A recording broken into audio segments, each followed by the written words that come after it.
Bonjour à tous, nous poursuivons avec la 8e Mishnah du 9e Pérec. La Mishnah nous enseigne le digne suivant: Nafal habayit alav ve'alaviv. Un homme était avec son père dans une maison et la maison est tombée, s'est écroulée et les deux sont morts. Mais on ne sait pas qui est mort le premier. O alav al morishav.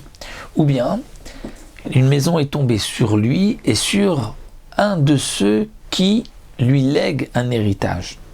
C'est-à-dire, il avait un frère qui n'avait pas d'enfant, et le frère, en décédant, va donc léguer, s'il n'a pas de père, à son seul frère qu'il a. Donc il y a un homme avec son père, ou un homme avec un autre de qui il peut hériter ses biens, et la maison est tombée sur les deux sont morts, mais on ne sait pas qui est mort en premier. Donc on va prendre le cas du père et du fils. Donc c'est le plus simple ici, c'est que le fils est mort. S'il est mort avant le père, donc il n'a pas hérité des biens de son père de son vivant. S'il est mort après son père, il a d'abord hérité des biens de son père et ensuite il est décédé. Quelle est la différence? Puisque de toutes les manières ses héritiers prendront l'héritage. Eh bien c'est que Verita alav ktuva tisha ou baal chov. Il avait, lui, cet homme-là, une dette vis-à-vis de sa femme, il avait une ktuba, où il avait Baal Chov, une dette vis-à-vis d'une personne à qui il avait emprunté de l'argent, et il n'a pas laissé de biens. Si le père est mort d'abord, donc le fils a hérité des biens du père, donc le Baal Chov peut réclamer cet argent, puisqu'il va dire votre père, donc les héritiers de cet homme-là,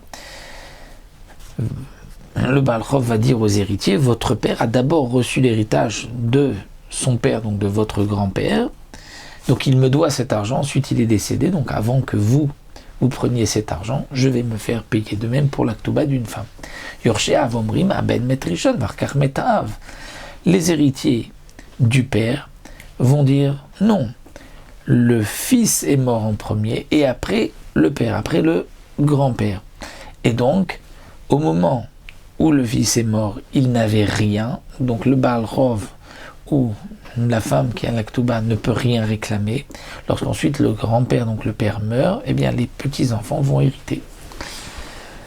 Et Baalei Achov Omrim, ceux à qui il doit de l'argent, disent Av Metrishon, le grand-père, donc le père est mort en premier, Varkar Metaben, et ensuite le fils.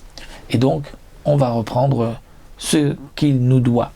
Bet Shammai Omrim Yachloku, Bet Shammai disent Yachloku. C'est-à-dire qu'on va partager.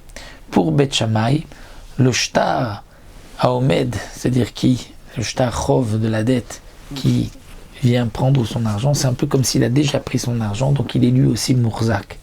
Donc lui est mourzak, et les héritiers du père sont mourzak, donc ils vont partager. Alors que Bet Hillel disent non, nechassim becheskatam. Les nechassim sont dans la chazaka des héritiers. Et donc c'est au Baal Chov qui vient sortir cet argent, ou la femme qui vient sortir d'argent, à eux d'apporter une preuve que le père, le grand-père, est mort le premier et que le fils avait d'abord hérité avant de mourir. Donc voici cette Mishnah, Nafal Metalav Alaviv, dont le même cas dans la 9e Mishnah, un peu différent, que nous verrons Bezrat Hashem la prochaine fois.